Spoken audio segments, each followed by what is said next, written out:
ऐसी पीड़ा होती है। ये चारिक मोह की पीड़ा प्रथमान योग से सुना हुआ आपको? प्रथमान योग से रुक्मणी सम्यक दृष्टि है, श्री कृष्ण की पत्नी है, शादी होने के पहले ही साल में उसको प्रद्युम्न का जन्म हुआ।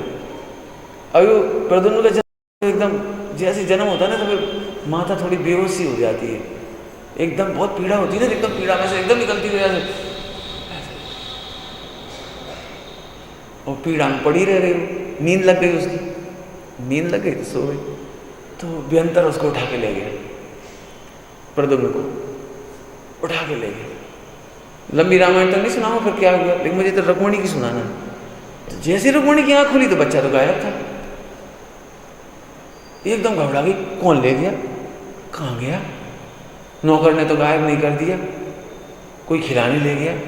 अब पूछ रही, सब में ढूंढ मच गई, सब में ढूंढ, कोई अता पता नहीं। कन्फर्म हो गया कि बच्चा गायब। इतनी बिलखी, इतनी रोई, ओहो धिक्कार है अर्धचक्री के वैभव को।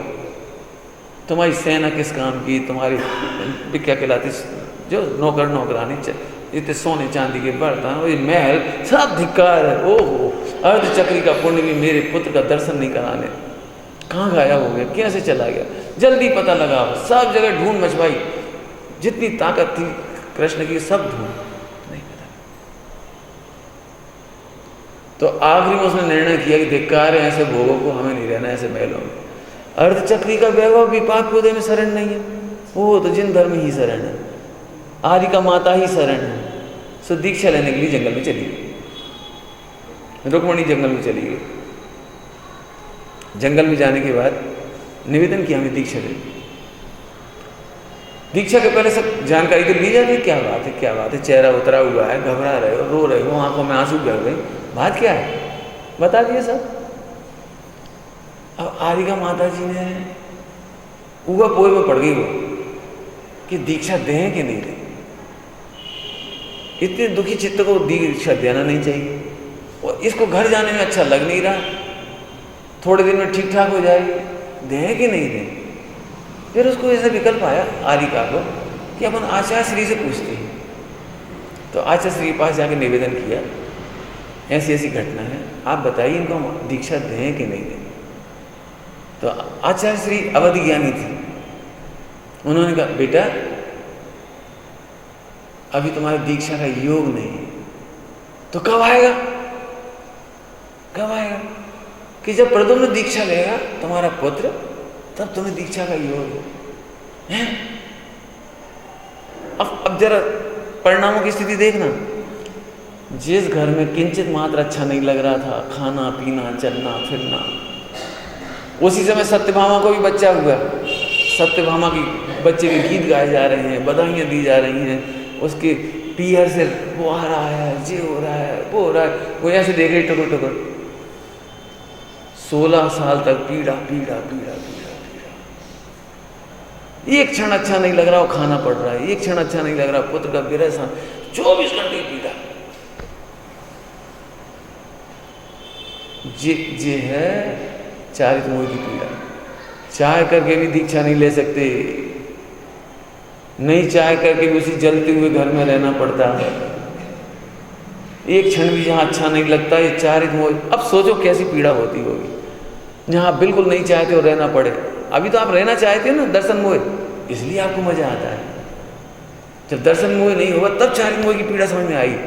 ध्यान रखना, जिसको सम्यक दर्शन नहीं होता उसे चारित मोह की पीड़ा समझ में नहीं आई। आदिनाथ भगवान 83 लाख पूर्व तक श्रद्धा छाई गए। सोचो जरा उनका दुख। अब चूंकि तीर्थंकर महापुरुष है ना, इसलिए उसको लिखा नहीं जाता, उस तरफ से नहीं लिखा जाता, उनको बाहर से महिमा की जाती है। लेकिन आप बताओ जरा, आपको दीक्षा लेना हो और 83 लाख पूर्व तक घर में रहना पड़े,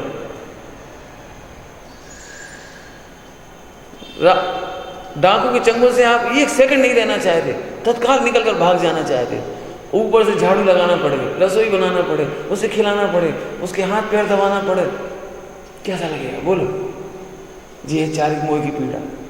जिस शरीर को हम नवद्वार भय घिनकारी देखते हैं उसमें रमना पड़े, छूना पड़े, संतान हो, उसी की अरे क्या करने आए थे हम, जी क्या कर रहे हैं? कर नहीं रहे, करना पड़ रहा है, जी चार मोह की पीड़ा है। लेकिन जिसको अभी उसमें सुख लग रहा है मैंने दर्शन बोले, उसे चार मोह की पीड़ा नहीं समझ।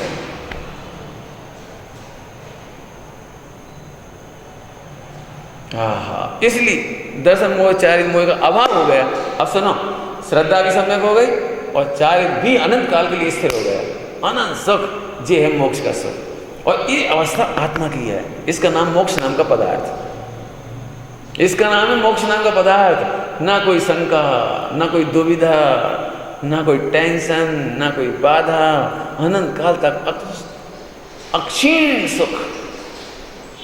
तुम्हारे सुख को नापो, नापो, सप्रम बाधा सही है, विच्छिन्नम बंद कारणम,